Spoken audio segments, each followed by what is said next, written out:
The Force of Others, a Star Wars podcast. Hello there, and welcome to The Force of Others. I'm Matt Beutner, and I am alone. While that edit might come back to bite me, I'm not alone in real life. I am very much surrounded by people, but I'm alone on this podcast today. Zach is traveling with family, but what I'm going to do on the show today, I'm going to talk about a quick spoiler-free review of Legacy of Vader number 2, and then I am going to sit down and no longer be alone and have a nice long interview with a good friend of the podcast and find out what Star Wars means to them. But in the meantime, I had a week and I had a Star Wars week. As for my real-life week, my family converged on my little brother and my niece in Colorado. It was wonderful. People that I love came from all over just to spend some time together, and it's people that I don't get to see enough, and that's usually the way that it goes. And as for how Star Wars found me this week, I found it because I finally made time to start reading The Mask of Fear. Friends of the podcast will know that I've had this book for a couple weeks now, and I only started cracking it open this week. I am a slow reader and a busy guy, and it takes me a while to get to reading because I'm slow at it. So far, I really like it. If you're not into the political side of Star Wars, it will not be your thing at all. But I like that it is very much in the weeds. It is very, very detail-oriented. It's very granular. It feels, like a lot of people have said online, like it is very, very thematically comparable to Andor. So it's coming out at the right time. I am curious, and again, I haven't finished the thing, but in Legends, kind of the founding members of the Rebel Alliance were Bail Organa, Mon Mothma, and Garm Bel Ilbis, and there hasn't really been much of a sign of Garm Bel Ilbis in Legends so far, but there's been a lot of Saw Gerrera, and I'm curious if Saw Gerrera is going to kind of fill that role. There will be a lot of people that will probably say that's what canon's been doing for a bit, but I am curious. If he shows up in the book, I'll freak out. If you don't know who Garm Bel Ilbis is, put a comment below or send us an email and we'll look up and we'll give you a nice big write-up of who that is on the show next week. But the other way that Star Wars found me this week was by proving me right. Okay, so it's important to not have a big ego in life, whether you're a Star Wars fan or not. But every now and then it feels nice to say when you might have been right and predicted something. So on October 1st of last year, when we recorded our Star Wars Rebels 10th anniversary episode, we got into a debate, Lance, Zach, and I, or rather a prediction fest, of what we thought the next animated show would be. My argument was that I think it's going to feature Asajj Ventress in some way, because she cameoed on The Bad Batch for one episode, just like The Bad Batch cameoed in the last season of Clone Wars for a couple episodes. Now, is it confirmed? No. But, when the schedule for Star Wars Celebration has come out for all the panels last week, I happened to see on Twitter that the user Solar, the actual username IRL_Asajj, apparently an Asajj Ventress fan account, tweeted out, quote, including a sneak peek at what's to come, hello, am I dreaming? And it was about, in relation to Lucasfilm's Animation 20th Anniversary panel. Not unheard of that there is going to be an announcement of the next animated show that would most assuredly come out of Star Wars Celebration, because we're a little ways out from the Bad Batch having ended now, so it's about time to hear what they're working on next. And so there's an Asajj Ventress fan account freaking out about this, and the official Star Wars account commented with just some eyeballs watching at a Asajj Ventress fan account. Does that mean that I am right? No. Is that confirmation? No. Is it possible? Yes. And for right now, I'm going to say I told you so because I think it's fun. So, anyway, there's some random kind of chest beating on my part, but this is what you get when Zach's not here. So, real quick, let me move on to Legacy of Vader number 2. This is the comic book featuring Kylo Ren, written by Charles Soule, who is probably our podcast's favorite Star Wars writer, or at least he's up there with the others, with our other favorites. I really liked Legacy of Vader number 1, but let's dive into the second issue. I'm going to keep this spoiler-free, and then Zach and I are going to go into great detail next week on the show when he is back. But suffice it to say, no spoilers, I love Vinay's argument here to Kylo Ren. Not giving any plot spoilers, but the kind of central thematic core of this issue is Vinay telling Kylo that he should not be trying to kill his past, as is kind of Kylo's personal mission, as he stated in The Last Jedi, and he has said in this comic. Vinay is saying you should not be trying to kill your past. You should hold on to your past and hold on to your pain. Use it for power, because this is what Vinay believes that Vader did.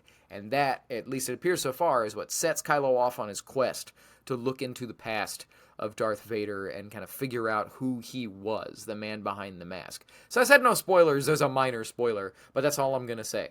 The only other thing that I wanted to talk about was this guy right here. Charles Soule gives us this creature.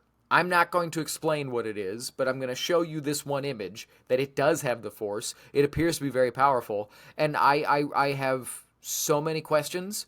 What is this thing? I'm annoyed by it. I'm fascinated by it. I'm disgusted by it. What is it? Why is Charles Soule so fearless? If you can't see what I'm talking about because you're listening, it looks like a crossbreed of a spider and the Michelin Man, but more Michelin Man than spider, where it's like a marshmallow, lumpy, white, but black, just glass doll-eyed monster that's very, very tiny and also kind of cute and can use the Force in some way. What is this? But I need you to know, I love him.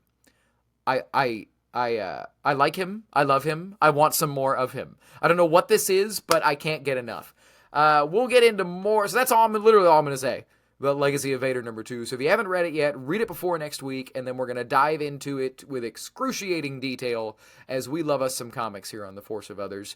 Now, without further ado, that is enough of me. I'm actually going to send you over to Zach for his super short thoughts on Legacy of Vader #2. Hey, Star Wars fans and Force of Others listeners, just want to give my quick little review of The Legacy of Vader. This takes us back to Tatooine, and how fun of a comic is this? Some really great action sequences, some seeing things from years later that we've seen before. We're going to deep dive into it next week, but overall, I think this was rather fun, and excited to tell you all about it next week. Thank you, Zach. And now I'm going to throw it over to our interview cantina for our podcast interview of the week. All right. And we are back for our first non-podcast host interview of 2025. For those that can see the guest, you might be confused, because last week I said we were going to interview my wife, and Thomas Powderly is, in fact, not my wife. But he is a former student, and he's a bigger Star Wars fan than my wife. So, that's what Jenny gets. But he is an actor, he is a nerd, he is always a wonderful person. Let's give a warm shout-out from all corners of this galaxy to a former student of mine, Mr. Thomas Powderly! Woo! How are you, man? I'm good. Cool. And, thanks for coming on this goofy show. If I understand correctly, I mean, you've always been a Star Wars fan, but you recently kind of had your Star Wars fandom kind of, rejuvenated. Yes, I would say so. Yeah, well, tell them about it. What happened? I've watched... I feel like Star Wars has always, just been in my life, because, my parents were, always big fans, especially my mom. So, I've always, I've always liked it. But, earlier this year, I went to Disney World. Ooh. And I like Star Wars, and then when I was at Galaxy's Edge and I was there, I was like, this is so sick. and I just kind of I was like, I gotta rewatch everything now. So within the span of 2 weeks after that, me and Kenna both rewatched all the movies. And it was fun. Good. We always try to suck people back into the Star Wars. But all right, so now it's time to, I guess, suck them into your life. What a weird thing to say. But Thomas, we're heading into our interview. It's the same questions we're going to ask everybody until we come up with something different. But first question, where were you when you first saw Star Wars, or what is your first Star Wars memory? I don't know where I was. I was probably in my living room of my parents' house. I don't think I have a specific this is the first time I watched it. But I think I remember because my parents had shown me the original trilogy, Hmm. and then I think we watched the prequels, Hmm. and I remember really falling in love with Revenge of the Sith because that's my favorite Star Wars movie. But yeah. And I think I just remember really watching that and being like, "This is cool. He becomes Darth Vader." I was like, "This is sick." And I think I remember just like really like loving that movie. And I think that's kind of like when I was like, "Oh, I like this. This is a cool little universe." Right on. So like what year about do you think did you finally see Revenge of the Sith? Probably I was like 7 or 8. And so I'm trying to remember how old you are. I'm 20. Whoa. So okay, all right. So math is hard. So this was like 13 years ago thereabouts. Yeah. So we're talking like, oh okay. So yeah, like late or early 2010s, I guess. Yeah. Okay. Yeah. Right on. Yeah. 2012, 2013, something like that. Because we talked about it before, but me and every now and then kind of co-host of the show, Lance Candler, we saw Revenge of the Sith at midnight. Oh, yeah, no. 2005. I was 1.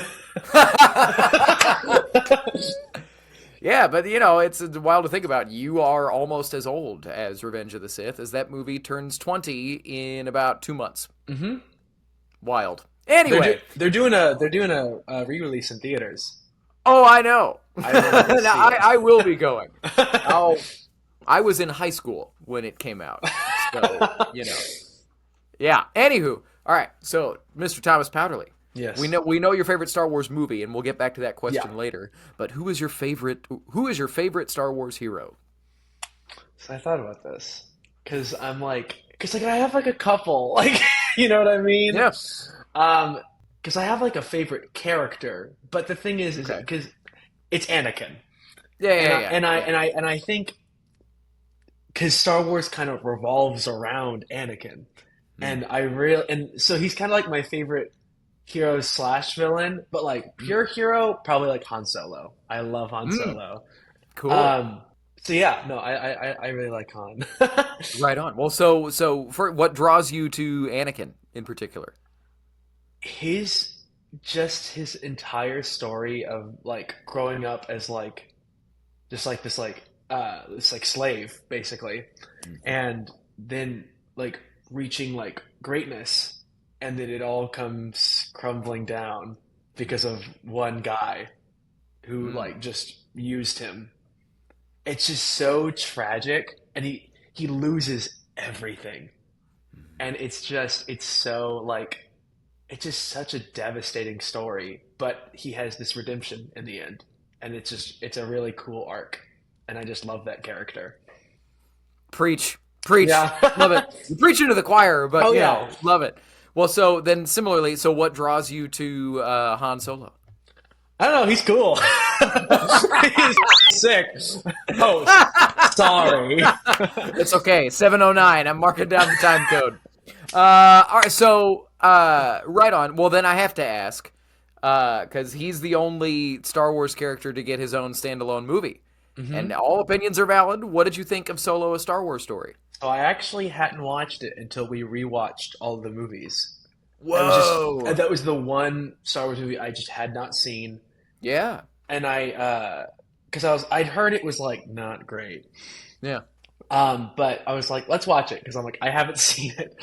And I watched it. I was like, I liked it. It was fun. I thought it was a pretty good movie. Like I think there's definitely some like, and knowing like the backstory of like the directing and like how they changed directors like a third of the way through filming, and then so I can like kind of understand why it got a little weird and a little janky, but like I thought it was a really good fun backstory, and I like how like they set up like Han and Chewie meeting, and I think it's sweet.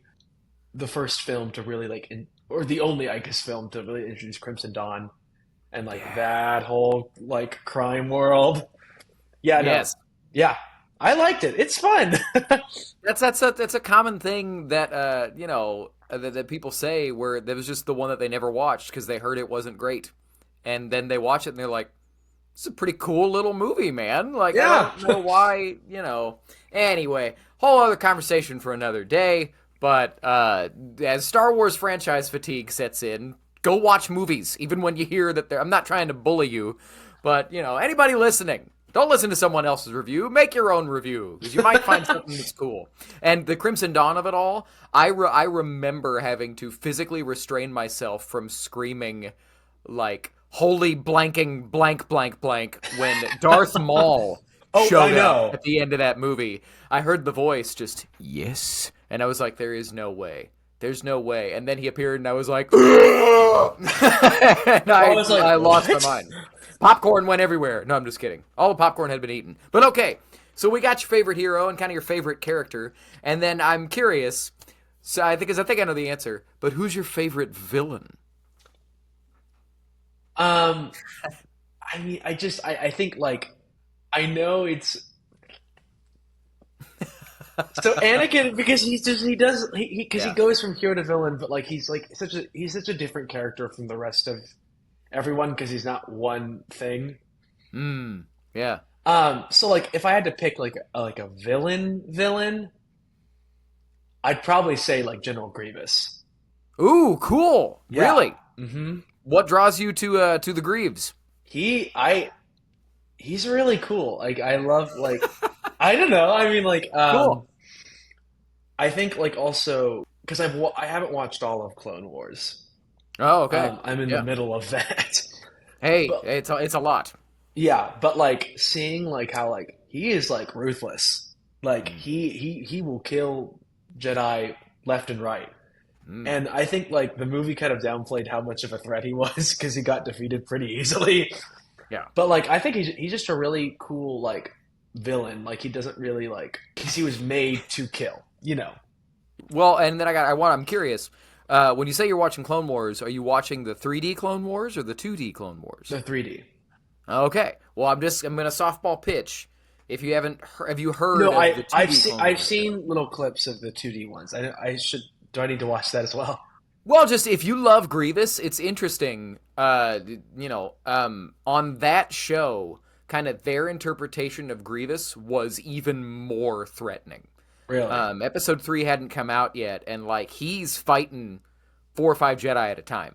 Yeah. At a couple points. And then obviously George Lucas got to actually show what he intended to do with the character, which is my interpretation was always he is a threat to anyone that isn't a true master. You know what I mean? It's kind of the same thing as like the Inquisitors, Star Wars Rebels, where like they have a lightsaber that can spin, but they can't just spin it and do all the stuff that Darth Maul can just do. You know what I mean? It's kind of almost theatricality and deception and stuff. And if a Jedi can just calm themselves and see straight through it, then they can take him out no problem. Not trying to downplay your boy Grievous, but if you want just like kind of the heavy metal version of General Grievous, there's some really cool action on the 2D Clone Wars show. So there's my plug for something that's not necessarily canon anymore. But yeah, no, that's awesome. I love General Grievous as well. Okay, so we've gotten your favorite character, your favorite hero, your favorite villain. Mm-hmm. Who is your favorite random alien or background character, or as Star Wars fans tend to call them online, who's your favorite glup shitto? God, I was thinking, because you sent me these questions, I was like, who is mine? There's probably like 2, I'd think. Okay, I cool. think there's in Return of the Jedi, you have the Rancor Keeper. Okay, cool. Not an alien, but like just a guy. He's so sad that the Rancor died. And then in Attack of the Clones, you have the guy in the bar that's like, "You want any death sticks?" That's awesome. I love the love for Elon Sleazabagano.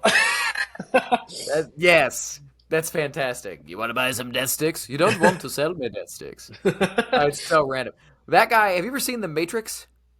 I have. It was forever ago. So the character Mouse from The Matrix, because going back to, here's some insight from someone who was like 13 when Attack of the Clones came out in 2002. right? I remember watching The Matrix, and there's this little dorky character named Mouse, and he's got a hat on and whatever else. And then I remember it hitting the internet that, like, the guy from The Matrix, he got cast in a role in Star Wars Episode 2, and I was like, wow, what could he possibly play? And then we get into that scene, I'm like, oh, it's a joke. Oh. And now that I'm grown, I'm like, that's hilarious. That's awesome. At the time, I was like, oh, okay, I wish he'd had more to do. But that's awesome. Yeah. The Rancor Keeper has a name, too, that I don't remember. But yeah, we're here for the fun bits. I like that. Okay, Yeah. moving right along. Thomas, if you had a Jedi weapon, what color would it be? Yellow. Ooh, cool. Why? I like my favorite color is yellow. I'll tell you that right now. Oh, okay. I think it would probably be yellow or blue because I Ooh, also cool. like blue. Yes. And Well, that's what I chose for my one at Disney. yes. Yes. Podcast listeners know I did the same thing. They were like, pick your kyber crystal. I was like, blue. Let's just cut to the chase. But that's cool. So is there anything else that draws you to yellow and blue? I mean, I think yellow's it's not common in the Star Wars galaxy, and I think it's just a fun, cool color. I like it. Cool. Yeah, it's unique. It's Yeah. different. All right. So, kind of a similar vibe. Well, I guess not really. But if you could have a Star Wars tattoo, what would your Star Wars tattoo be? Well, as someone who does have tattoos, I actually have thought about like getting a Star Wars tattoo. Cool. I think it would be the binary sunset. Cool.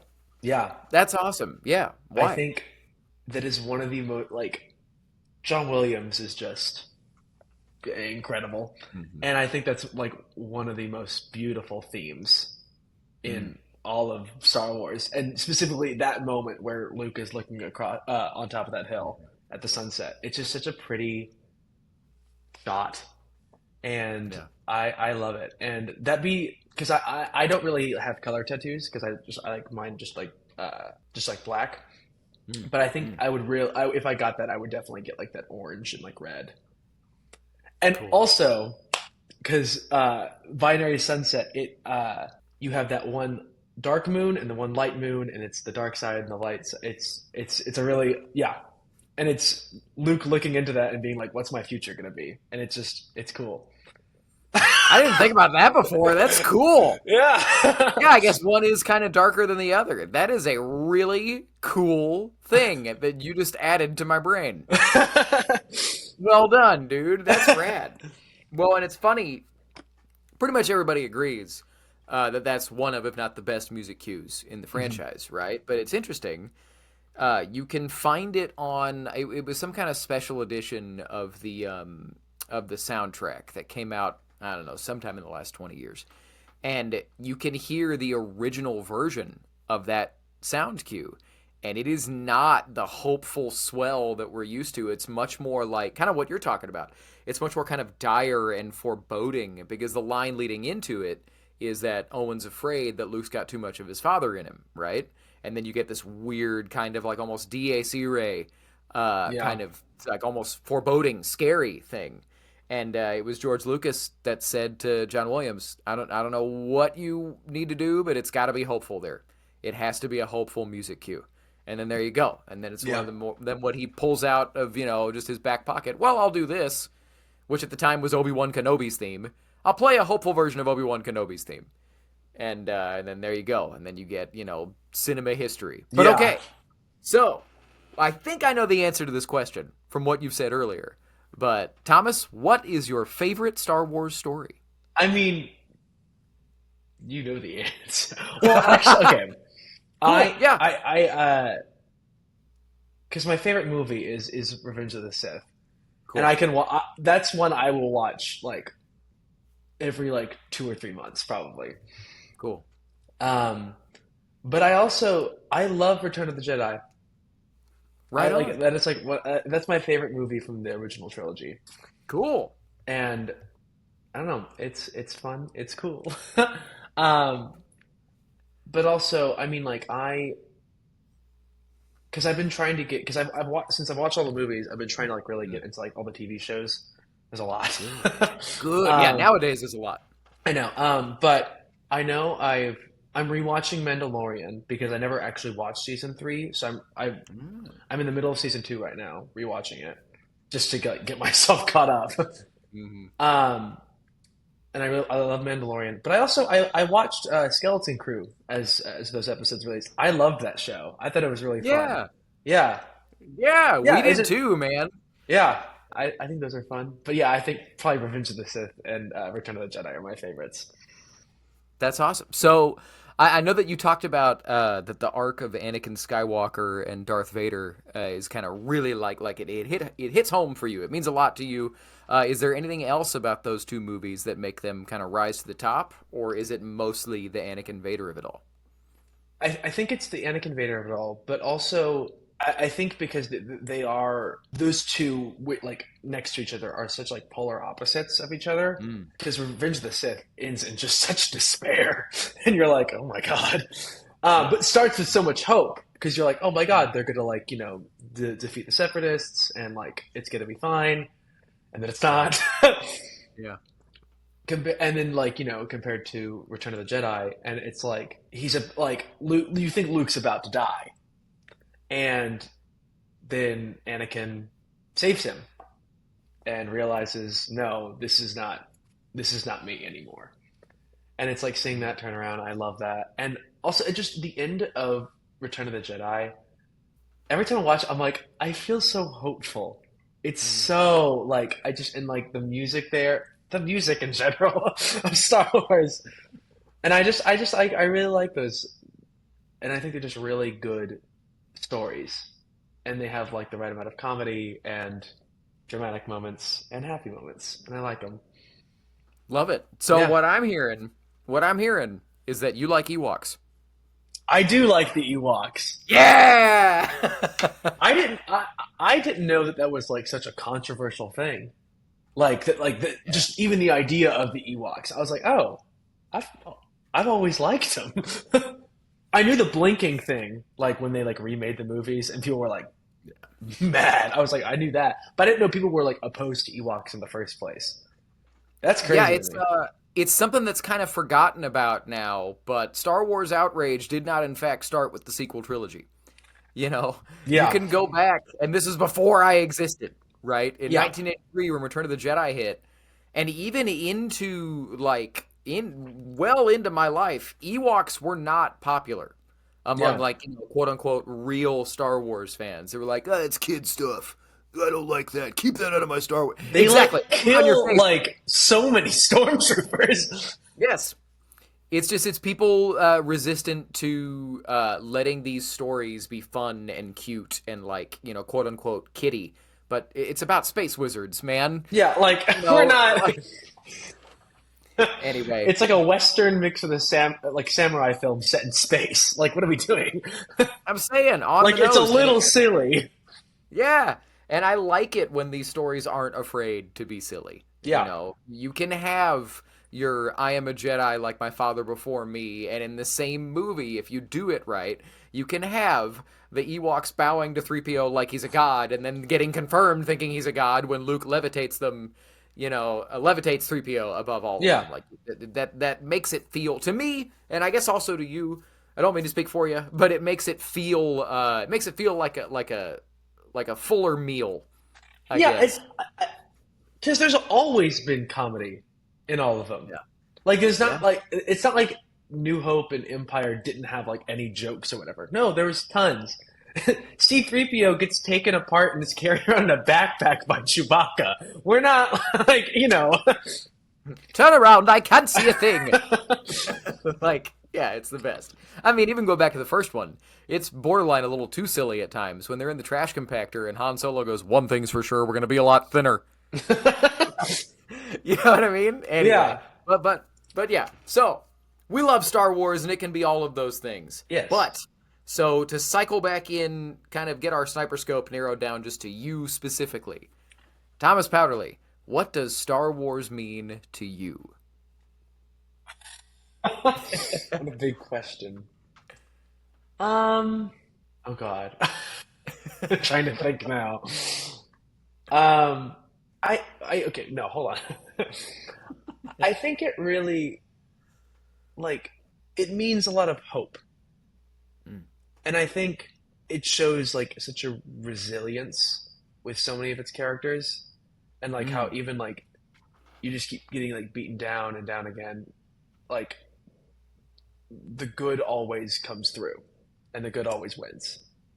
And I think that's a good message, I always think. And yeah. I love it, man. Fantastic answer. Okay, so we have completed the actual question portion of the interview, and now it's time for pain. No, I'm just kidding. Okay, so we have reached the Ridiculous Rathtar hard trivia question. Oh, God. And Thomas, no pressure here. There are no losers, because either... This is a question that is supposed to be hard and, like, preposterous. So it's either that you know it, yay, or you don't, and yay, you have a life. There's, like, it's all good. So, I think I knew that Revenge of the Sith was, like, kind of your favorite, like, situation. Oh, God. So, this ties into Revenge of the Sith. No pressure? Now, Mr. Powderly. Okay. What is the last line of dialogue in the Revenge of the Sith?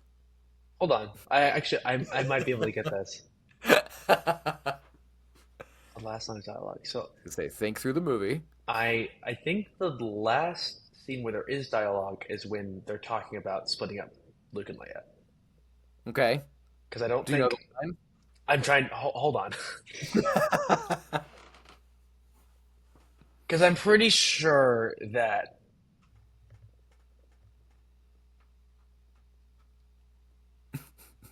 I'm pretty sure Owen doesn't like say anything in that last scene. Like, Do you want me to tell you, or do you want me to? No, hold on. God. And I can't get any hints. Nah, dog. Okay.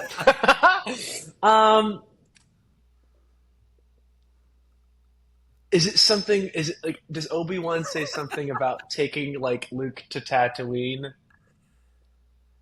He does, but that's not the line. Okay, well, I don't know then. Okay, that's all good. This is preposterous. The last spoken line of dialogue in The Revenge of the Sith is C-3PO going, "Oh no!"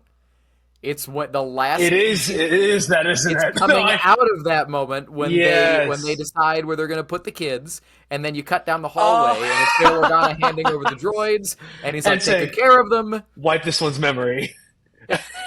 R2 beeps something, and 3PO goes, "Oh no!" And that's the last line of dialogue. That is For it. the last Yeah, no. 3 minutes of the movie, it's just John Williams music. Yeah. Just setting up the original trilogy. Yeah. There you go. Okay, there's our Ridiculous Rathtar. Hey, but you showed that you've still got nerd cred because you knew the scene before. Oh, And I yeah. don't remember exactly what Obi-Wan said. 'Cause I It's knew- like, go ahead. Because I knew like when they take Leia to Alderaan. Oh, there you go. Sorry. I know they don't. I was like, I don't think they say anything there. And then I was pretty sure that like Uncle Owen doesn't say anything when he takes in Luke on Yeah. Tatooine. Yeah. But yeah, no, I do remember that. That is the last line of that movie. Yeah. Because they I have to remember- explain why C-3PO just doesn't know who Anakin is. Doesn't remember anything. Yeah. Well, and it's funny, apparently, at some point during the prequels, I think George said this, during the making of all of them, he was like, well, who cares? Continuity is for cowards. And I was like, what a baller line. Like, he just doesn't care at all. He was like, fine, I'll give the fans something. We'll wipe his memory. So, anyway. But, all right, man. So now it's time it's game time on The Force of Others. So now we get to blind rank Star Wars movies, right? Okay. It's always a little bit of a trap in these types of things, or maybe I'm being nice. You don't know. Let me make sure I only have 5. 1, 2, 3, 4, 5. Okay, so now one of these you might not have seen, but I don't know. That's part of the fun. Okay. Because all Star Wars movies count for this question, but we are going to blind rank 5 Star Wars films. I'm going to name them, and you got to rank them somewhere, 1 to 5. One at a time, being the right? best. Yeah. 1 okay. being the best, 5 being the worst. Okay. So I'll name 1, you give it a spot. All right. So, blind ranking 5 Star Wars movies. First up, The Phantom Menace. I think it's the worst out of the prequels. Fair, sure, okay. So I think. Oh, but Four more movies coming. sequels count in this. Oh yeah. And I don't mind the sequels. I just okay. 4. Sure. Okay, so Phantom Menace is number 4. All right, so seeing where this was going, next one, The Last Jedi. 5. That is the no worst hesitation. one. That's pretty funny. Interesting. Okay, So we're I'd seen that in please. theaters. Yeah. And I don't think I like, because when did that come out? 2018. I was like 2018. 2017. 2017. I was 12. Yeah. And I don't think I really I remembered liking Force Awakens, but I don't think I had like the care about like the whole story, the whole overarching story yet, because I think I was too young to like really think about something like that. But after rewatching it like 2 months ago, watching everything, I was like, what is this? and knowing that like it's just like it's fully just a different director, and he was like, I'm gonna change everything about it. Was like, oh, okay, what, why? And I'd like them to remake both 8 and 9. Right on. Shots fired. Because 9, the like last half of 9, I don't think is terrible. Okay. I think they spend the first half trying to fix the number 8. And that's why I think it's kind of like, I just wish they just had the whole like continuous story and not have Ryan Johnson direct number 8. But you're not alone in this sentiment, of course. Yeah. And it's interesting going back to, what before you existed, when the prequels were coming out. Man, I'm telling you, up until about 2016, the vast majority of the internet did not like the prequels and was talking about how they should be remade. It's bizarre. Yeah. Honestly, the first time that I heard someone say, and I'm not trying to clown on you for anything that you're talking about in your favorites, but the first time that I heard someone say that Revenge of the Sith was the best Star Wars movie, it was like 2020, and I looked at him like, what? Like, are you serious right now? I had never encountered that. And it was someone about 20, so a little older than you are now, but it's a lot of it comes down to just in now interviewing a lot of people and seeing the Star Wars that's your first. You know what I mean? Last Jedi undeniably turns the franchise on its head, but I've talked about it on the show. I think it's mostly that, Force Awakens is nostalgia bait, and Ryan Johnson, being much more of a filmmaker's filmmaker, was going to make a movie about how we're going to evaluate whether or not nostalgia's good. Yeah. You know what I mean? Yeah, but then I don't know. I just don't like the movie. I like some of it, to be fair. I've recorded several times on this show my rants about the Luke Skywalker of it all. But you can find that, and that's the problem, because I'm like he just, it's like, why would he like scare Ben like that? And it's like, why write that and then like have him be like kind of like the snarky old guy? And I don't know. And I understand it's been, like 30 or 40 years since we like seen since like Return of the Jedi, but it just, I don't know, it doesn't feel like Luke. And then I think also the way they kill him off is just kind of like, okay, what, like that. He's such an influential character. It's like, it just seems like such a like mediocre way to go out. Yeah. Well, and so we're gonna get into this. Why not? So it's interesting. Even when I initially saw The Last Jedi, I never once bumped up against Luke drawing his lightsaber on Ben, because when you go back to the original trilogy, Luke's like, the princess is here, we gotta save her. And then Empire Strikes Back, Obi-Wan and Yoda are like, bro, do not go to Dagobah. You're dumb. It is clearly a trap. And he's like, well, I gotta save my friends. And then he goes. And then Return of the Jedi. Vader's even when Luke is at the peak of his arc and he's gotten all the knowledge and he's a man now and everything and he's choosing not to fight Vader. Vader's like, oh, you got a sister? Oh, cool. So if it doesn't work out with you, I'll turn Leia. And Luke goes full dark side and defeats Darth Vader. And then only in that moment, after cutting his hand off and seeing that he's, oh, right, I'm on the same path, only then is he able to go, cool, throw my lightsaber away, I am now a Jedi. So him having a moment of instinctive Skywalker reaction didn't bother me. What I don't get is him refusing to believe that Ben can be redeemed. Yeah. If you can believe that Darth Vader could be redeemed for, no reason. A guy who killed way more people. Yeah. And meanwhile, Ben Solo's going around going, I'm so conflicted, I don't know what to do. I'm feeling the pull of the light. And Luke's like, he's gone! There's nothing there! He can't come back! I've never got that. Last Jedi has brilliant things in it.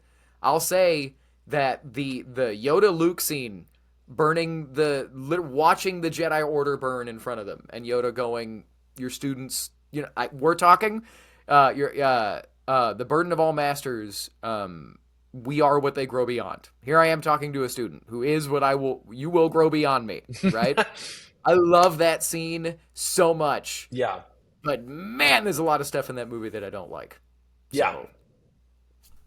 Anyway, so we just, the internet will love that. We just shared a bunch of nuanced opinions about The Last Jedi. But back to the game at hand. All right. So right now, you got 1, 2, and 3 still to fill. Yes. Blind ranking 5 Star Wars movies. You got The Phantom Menace at 4. You got Last Jedi at 5. Okay. So you got 3 still to choose between 1, 2, and 3. Solo, a Star Wars story. I do like it, as we talked about. Sure. You got 1, 2, and 3 to fill. 1, 2, and 3. Well, now that, honestly, I can feel pretty confident. I will put this at 3. Okay. Cool. Because I feel confident enough because you've given me my 2 least favorite Star Wars movies. So I could put those down at the bottom. So I was like, okay. Now, sometimes, Thomas, we have to trap people. So I don't know if you've seen this film, but like I said, all Star Wars movies count. Oh, God. So where are you putting this? At 1 or 2, the holiday special? So I haven't seen the holiday special. I don't know how to watch it. It's not on Disney Plus. Is it? You can find it on YouTube. Okay. And if you want to watch it with us, shameless plug. Sometime around the holidays this last year, it was around Thanksgiving. We watched it on the show, and you can't hear what's going on, but you can see it, or you could just YouTube it. And but Zach and I did watch it, and I don't want to influence your opinion, but it's rough. So number 1 or number 2? I guess 2. Holiday special. Yeah, I had to. That's good stuff. Is it canon? No. Okay. No. Well, then I guess that makes it a little bit better in my mind. I mean, they'll even in the pre-Disney when canon also wasn't cohesive, right? No matter what anybody says. They would reference it from time to time, but George Lucas has famously said that he wishes he could track every copy of it down and smash it with a hammer. So, yeah, I highly recommend watching it because you just might as well see. This is what I will say because this is what I said. For Last Jedi has its blemishes for sure. My man, watch the holiday special. Watch the first Star Wars, literally the first Star Wars sequel ever. Oh. Did it come out in between New Hope and Empire? Oh yeah, it was a Christmas special, Christmas 1978. So it was about a year and a half after Star Wars came out. Oh, dude, you have to watch this thing. Okay. It's required viewing for Star Wars fans. You have to know how ridiculous this franchise was. Even from when it started. Okay, so confirmed you're number 1. I figure you're gonna be okay with this. But so number 2 was the holiday special. Number 3 was Solo. Number 4 was Phantom Menace. Number 5 was Last Jedi. So confirmed number 1 out of these 5, The Empire Strikes Back. I'm fine with that. You know what? Out of all those movies, that's the best one on the list you've given me. So I don't feel bad about that. I think if I were to actually rank them, I'll tell you these ranks. Oh, sure. Because, well, to compare, Yeah, that's fair. That's fun. I'd say probably Empire, Yeah. Solo, Cool. So now you've got the holiday special, Phantom Menace, yeah. Last Jedi. Phantom. If you're telling me if what you're telling me is true, probably Last Jedi holiday special. I can say, Yeah. people are, I can honestly say, like, for all of the blemishes that Last Jedi has, it is, like, the quality of the film is, like, leaps and bounds beyond the holiday special. So the holiday special is Chewbacca trying to get back home to his Wookiee family for Wookiee Christmas, essentially, for Life Day. Which could be cute, right? Yeah. The story, but there you go. There are 5-minute long scenes of Wookiees talking with no subtitles. Like, and it's just like, what are we? The thing, because you can't. There's no subtitles for any Wookiee, but like, Yeah, but usually you had Han there to be like, "Oh, we're not gonna do what you just said. We're gonna do this." yes. But no, it's a real holiday special. Like, there's cameos and there's musical acts and there's like a weird like circus sequence that Chewie's son is watching on like the Star Wars YouTube, I guess. It doesn't. It is so strange. And somehow they convinced Mark Hamill and Carrie Fisher and Harrison Ford to be in this thing. It is you must watch this. You have to. So there you go. But all right, so I haven't been my student for a long time. I'm still giving you homework. Okay, so we have had Thomas Powderly. Our time on the Force of Others has come and gone. But Thomas, let them know where they can find you if they want to, I suppose. You can find me on Instagram at tvpowd. And that's probably the only social media. Like, I mean, like you can friend request me on Facebook, I guess. But like, I mean, like, I don't know if I'm gonna accept you if I don't know you. Yeah. I think that's it. Right on, man. I think we did it. Okay. So thanks for hanging out, dude. Love to have you on the show. And we're going to throw it back to me and Zach for the rest of the episode. All right. And there you have it. My apologies to Daniel Logan. As for the second week in a row, we could not fit you on. This week, I didn't promise it. I probably should have, and then the bit would have made more sense. But for now, Daniel Logan is the Matt Damon of our Jimmy Kimmel of this podcast. Without further ado, I don't think that, in the words of Kylo Ren, or at least in the quest that he's going on right now, I don't think that you should hold on to your pain or your past or try to kill it. I think you should accept it and move on from it. And while that might be obvious, I have not fallen to the dark side as Kylo Ren has, and I hope that you don't either. And similarly, tying back into our interview with Thomas Powderly, we are what they grow beyond. And it is always good to check in with the people that you have taught. So, without further ado, always remember, the Force of Others will be with you. Always. The Force of Others, a Star Wars podcast.